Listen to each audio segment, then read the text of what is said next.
I continued, however, to keep a careful record of the outre dreams which crowded upon me so thickly and vividly. Such a record, I argued, was of genuine value as a psychological document. The glimpses still seemed damnably like memories, though I fought off this impression with a goodly measure of success. In writing, I treated the phantasmata as things seen, but at all other times I brushed them aside like any gossamer illusions of the night. I had never mentioned such matters in common conversation, though reports of them, filtering out as such things will, had aroused sundry rumors regarding my mental health. It is amusing to reflect that these rumors were confined wholly to laymen, without a single champion among physicians or psychologists. Of my visions after 1914, I will here mention only a few, since fuller accounts and records are at the disposal of the serious student. It is evident that with time the curious inhibitions somewhat waned, for the scope of my visions vastly increased. They have never, though, become other than disjointed fragments seemingly without clear motivation. Within the dreams, I seemed gradually to acquire a greater and greater freedom of wandering. I floated through many strange buildings of stone, going from one to the other along mammoth underground passages which seemed to form the common avenues of transit. Sometimes I encountered those gigantic sealed trapdoors in the lowest level, around which such an aura of fear and forbiddenness clung. I saw tremendous tessellated pools and rooms of curious and inexplicable utensils of myriad sorts. Then there were colossal caverns of intricate machinery whose outlines and purpose were wholly strange to me, and whose sound manifested itself only after many years of dreaming. I may here remark that sight and sound are the only senses I have ever exercised in the visionary world. The real horror began in May 1915 when I first saw the living things. This was before my studies had taught me what, in view of the myths and case histories, to expect. As mental barriers wore down, I beheld great masses of thin vapor in various parts of the building and in the streets below. These steadily grew more solid and distinct till at last I could trace their monstrous outlines with uncomfortable ease. They seemed to be enormous iridescent cones, about 10 feet high and 10 feet wide at the base, and made up of some ridgy, scaly, semi-elastic matter. From their apexes projected 4 flexible, cylindrical members, each a foot thick, and of a ridgy substance like that of the cones themselves. These members were sometimes contracted almost to nothing and sometimes extended to any distance up to about 10 feet. Terminating 2 of them were enormous claws or nippers. At the end of a third were 4 red trumpet-like appendages. The 4th terminated in an irregular yellowish globe some 2 feet in diameter and having 3 great dark eyes ranged along its central circumference. Surmounting this head were 4 slender gray stalks bearing flower-like appendages, whilst from its nether side dangled 8 greenish antennae or tentacles. The great base of the central cone was fringed with a rubbery gray substance which moved the whole entity through expansion and contraction. Their actions, though harmless, horrified me even more than their appearance, for it is not wholesome to watch monstrous objects doing what one has known only human beings to do. These objects moved intelligently around the great rooms, getting books from the shelves and taking them to the great tables or vice versa, and sometimes writing diligently with a pen-like rod gripped in the greenish head tentacles. The huge nippers were used in carrying books and in conversation, speech consisting of a kind of clicking and scraping. The objects had no clothing but wore satchels or knapsacks suspended from the top of the conical trunk. They commonly carried their head and its supporting member at the level of the cone top, although it was frequently raised or lowered. The other 3 great members tended to rest downward on the sides of the cone, contracted to about 5 feet each when not in use. From their rate of reading, writing, and operating their machines, those on the tables seemed somehow connected with thought, I concluded that their intelligence was enormously greater than man's. Afterward I saw them everywhere, swarming in all the great chambers and corridors, tending monstrous machines in vaulted crypts, and racing along the vast roads in gigantic boat-shaped cars. I ceased to be afraid of them, for they seemed to form supremely natural parts of their environment. Individual differences amongst them began to be manifest, and a few appeared to be under some kind of restraint. These latter, though showing no physical variation, had a diversity of gestures and habits which marked them off, not only from the majority, but very largely from one another. They wrote a great deal in what seemed to my cloudy vision a vast variety of characters, never the typical curvilinear hieroglyphs of the majority. A few, I fancied, used our own familiar alphabet. Most of them worked much more slowly than the general mass of the entities. All this time my own part in the dream seemed to be that of a disembodied consciousness with a range of vision wider than the normal, floating freely about yet confined to the ordinary avenues and speeds of travel.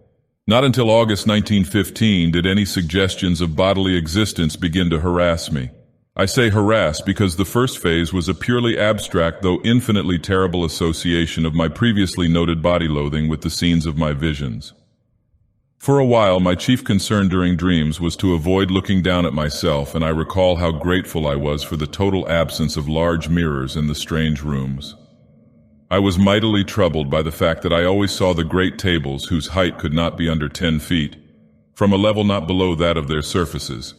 And then the morbid temptation to look down at myself became greater and greater, till one night I could not resist it. At first my downward glance revealed nothing whatever. A moment later I perceived that this was because my head lay at the end of a flexible neck of enormous length. Retracting this neck and gazing down very sharply, I saw the scaly, rugose, iridescent bulk of a vast cone 10 feet tall and 10 feet wide at the base. That was when I waked half of Arkham with my screaming as I plunged madly up from the abyss of sleep. Only after weeks of hideous repetition did I grow half reconciled to these visions of myself in monstrous form.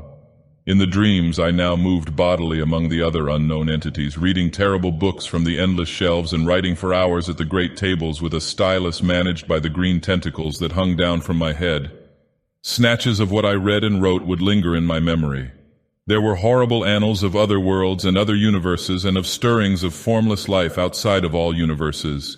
There were records of strange orders of beings which had peopled the world in forgotten pasts, and frightful chronicles of grotesque-bodied intelligences which would people it millions of years after the death of the last human being. And I learned of chapters in human history whose existence no scholar of today has ever suspected. Most of these writings were in the language of the hieroglyphs, which I studied in a queer way with the aid of droning machines, and which was evidently an agglutinative speech with root systems utterly unlike any found in human languages. Other volumes were in other unknown tongues learned in the same queer way. A very few were in languages I knew. Extremely clever pictures, both inserted in the records and forming separate collections, aided me immensely, and all the time I seemed to be setting down a history of my own age in English. On waking, I could recall only minute and meaningless scraps of the unknown tongues which my dream self had mastered, though whole phrases of the history stayed with me. I learned, even before my waking self had studied the parallel cases or the old myths from which the dreams doubtless sprang, that the entities around me were of the world's greatest race which had conquered time and had sent exploring minds into every age. I knew, too, that I had been snatched from my age while another used my body in that age, and that a few of the other strange forms housed similarly captured minds. I seemed to talk in some odd language of claw clickings, with exiled intellects from every corner of the solar system. There was a mind from the planet we know as Venus, which would live incalculable epochs to come, and one from an outer moon of Jupiter 6 million years in the past.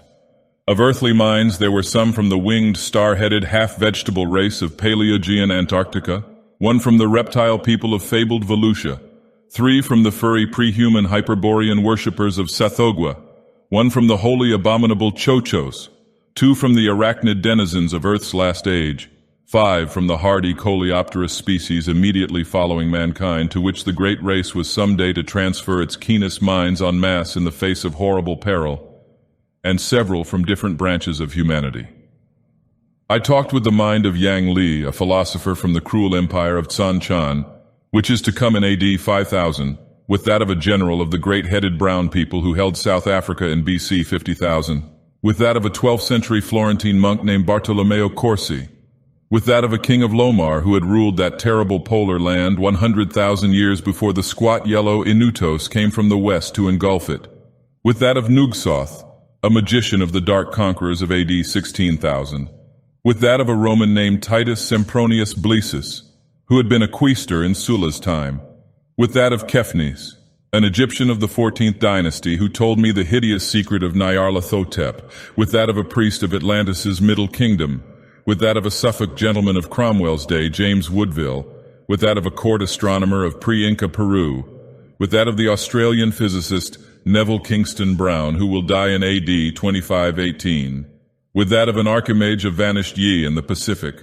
with that of Theodotides, a Greco-Bactrian official of BC 200, with that of an aged Frenchman of Louis XIII's time named Pierre-Louis Montmagny, with that of Cromia, a Cimmerian chieftain of BC 15,000, and with so many others that my brain cannot hold the shocking secrets and dizzying marvels I learned from them. I awaked each morning in a fever, sometimes frantically trying to verify or discredit such information as fell within the range of modern human knowledge. Traditional facts took on new and doubtful aspects, and I marveled at the dream fancy which could invent such surprising addenda to history and science. I shivered at the mysteries the past may conceal, and trembled at the menaces the future may bring forth. What was hinted in the speech of post-human entities of the fate of mankind produced such an effect on me that I will not set it down here. After man there would be the mighty beetle civilization, the bodies of whose members the cream of the great race would seize when the monstrous doom overtook the elder world. Later, as the earth's span closed, the transferred minds would again migrate through time and space to another stopping place in the bodies of the bulbous vegetable entities of Mercury. But there would be races after them, clinging pathetically to the cold planet and burrowing to its horror-filled core before the utter end. Meanwhile, in my dreams, I wrote endlessly in that history of my own age which I was preparing, half voluntarily and half through promises of increased library and travel opportunities, for the great race's central archives. The archives were in a colossal subterranean structure near the city's center, which I came to know well through frequent labors and consultations. Meant to last as long as the race, and to withstand the fiercest of Earth's convulsions, this Titan repository surpassed all other buildings in the massive, mountain-like firmness of its construction. The records, written or printed on great sheets of a curiously tenacious cellulose fabric, were bound into books that opened from the top, and were kept in individual cases of a strange, extremely light, rustless metal of grayish hue, decorated with mathematical designs and bearing the title in the great race's curvilinear hieroglyphs. These cases were stored in tiers of rectangular vaults like closed, locked shelves, wrought of the same rustless metal and fastened by knobs with intricate turnings. My own history was assigned a specific place in the vaults of the lowest or vertebrate level, the section devoted to the culture of mankind and of the furry and reptilian races immediately preceding it in terrestrial dominance. But none of the dreams ever gave me a full picture of daily life. All were the merest misty, disconnected fragments, and it is certain that these fragments were not unfolded in their rightful sequence. I have, for example, a very imperfect idea of my own living arrangements in the dream world, though I seem to have possessed a great stone room of my own. My restrictions as a prisoner gradually disappeared, so that some of the visions included vivid travels over the mighty jungle roads, sojourns in strange cities, and explorations of some of the vast, dark, windowless ruins from which the great race shrank in curious fear. There were also long sea voyages in enormous many-decked boats of incredible swiftness and trips over wild regions in closed, projectile-like airships lifted and moved by electrical repulsion. Beyond the wide, warm ocean were other cities of the great race, and on one far continent I saw the crude villages of the black-snouted, winged creatures who would evolve as a dominant stock after the great race had sent its foremost minds into the future to escape the creeping horror. Flatness and exuberant green life were always the keynote of the scene. Hills were low and sparse and usually displayed signs of volcanic forces. Of the animals I saw, I could write volumes. All were wild, for the great race's mechanized culture had long since done away with domestic beasts, while food was wholly vegetable or synthetic.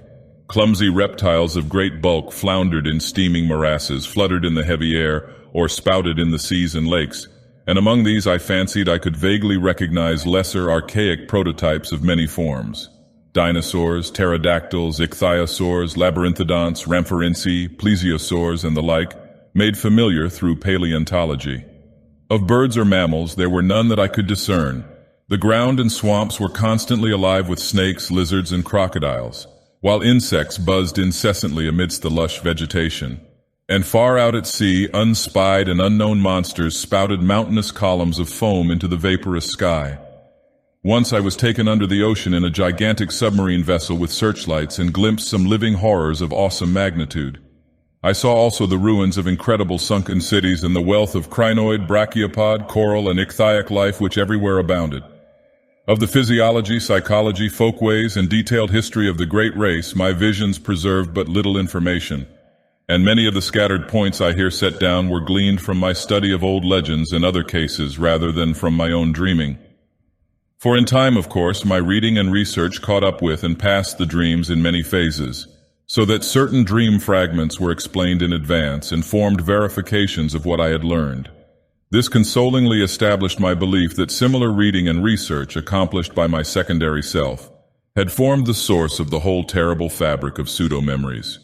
The period of my dreams apparently was one somewhat less than 150,000 years ago, when the Paleozoic age was giving place to the Mesozoic. The bodies occupied by the great race represented no surviving or even scientifically known line of terrestrial evolution, but were of a peculiar, closely homogeneous and highly specialized organic type, inclining as much to the vegetable as to the animal state. Cell action was of an unique sort, almost precluding fatigue and wholly eliminating the need of sleep. Nourishment assimilated through the red trumpet-like appendages on one of the great flexible limbs was always semi-fluid and in many aspects wholly unlike the food of existing animals. The beings had but two of the senses which we recognize, sight and hearing, the latter accomplished through the flower-like appendages on the gray stalks above their heads, but of other and incomprehensible senses, not however well utilizable by alien captive minds inhabiting their bodies. They possessed many. Their three eyes were so situated as to give them a range of vision wider than the normal. Their blood was a sort of deep greenish ichor of great thickness. They had no sex, but reproduced through seeds or spores which clustered on their bases and could be developed only underwater. Great shallow tanks were used for the growth of their young, which were, however, reared only in small numbers on account of the longevity of individuals, 4,000 or 5,000 years being the common lifespan. Markedly defective individuals were quietly disposed of as soon as their defects were noticed. Disease and the approach of death were, in the absence of a sense of touch or of physical pain, recognized by purely visual symptoms. The dead were incinerated with dignified ceremonies. Once in a while, as before mentioned, a keen mind would escape death by forward projection in time. But such cases were not numerous. When one did occur, the exiled mind from the future was treated with the utmost kindness till the dissolution of its unfamiliar tenement. The great race seemed to form a single loosely knit nation or league with major institutions in common, though there were 4 definite divisions. The political and economic system of each unit was a sort of fascistic socialism, with major resources rationally distributed and power delegated to a small governing board elected by the votes of all able to pass certain educational and psychological tests. Family organization was not overstressed, though ties among persons of common descent were recognized, and the young were generally reared by their parents. Resemblances to human attitudes and institutions were, of course, most marked in those fields where on the one hand highly abstract elements were concerned, or where on the other hand there was a dominance of the basic, unspecialized urges common to all organic life. A few added likenesses came through conscious adoption as the great race probed the future and copied what it liked. Industry, highly mechanized, demanded but little time from each citizen, and the abundant leisure was filled with intellectual and aesthetic activities of various sorts. The sciences were carried to an unbelievable height of development, and art was a vital part of life, though at the period of my dreams it had passed its crest and meridian. Technology was enormously stimulated through the constant struggle to survive, and to keep in existence the physical fabric of great cities imposed by the prodigious geologic upheavals of those primal days. Crime was surprisingly scanty and was dealt with through highly efficient policing. Punishments ranged from privilege deprivation and imprisonment to death or major emotion wrenching, and were never administered without a careful study of the criminal's motivations. Warfare, largely civil for the last few millennia, though sometimes waged against reptilian and octopodic invaders, or against the winged, star-headed old ones who centered in the Antarctic, was infrequent though infinitely devastating.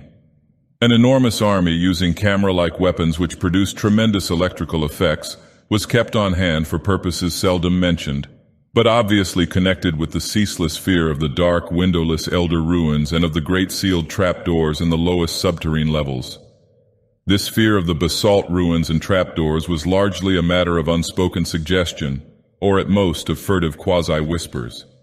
Everything specific which bore on it was significantly absent from such books as were on the common shelves, It was the one subject lying altogether under a taboo among the great race, and seemed to be connected alike with horrible bygone struggles and with that future peril which would someday force the race to send its keener minds ahead en masse in time. Imperfect and fragmentary as were the other things presented by dreams and legends, this matter was still more bafflingly shrouded.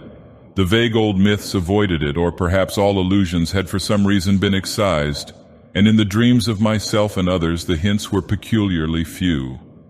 Members of the great race never intentionally referred to the matter, and what could be gleaned came only from some of the more sharply observant captive minds. According to these scraps of information, the basis of the fear was a horrible elder race of half-polypus, utterly alien entities which had come through space from immeasurably distant universes and had dominated the Earth and 3 other solar planets about 600 million years ago. They were only partly material as we understand matter, and their type of consciousness and media of perception differed wholly from those of terrestrial organisms. For example, their senses did not include that of sight, their mental world being a strange, non-visual pattern of impressions. They were, however, sufficiently material to use implements of normal matter when in cosmic areas containing it, and they required housing, albeit of a peculiar kind. Though their senses could penetrate all material barriers, their substance could not, and certain forms of electrical energy could wholly destroy them. They had the power of aerial motion despite the absence of wings or any other visible means of levitation. Their minds were of such texture that no exchange with them could be affected by the great race. When these things had come to the earth, they had built mighty basalt cities of windowless towers and had preyed horribly upon the beings they found. Thus it was when the minds of the great race sped across the void from that obscure transgalactic world, known in the disturbing and debatable Eltdown shards as Yeath. The newcomers, with the instruments they created, had found it easy to subdue the predatory entities and drive them down to those caverns of inner earth which they had already joined to their abodes and begun to inhabit.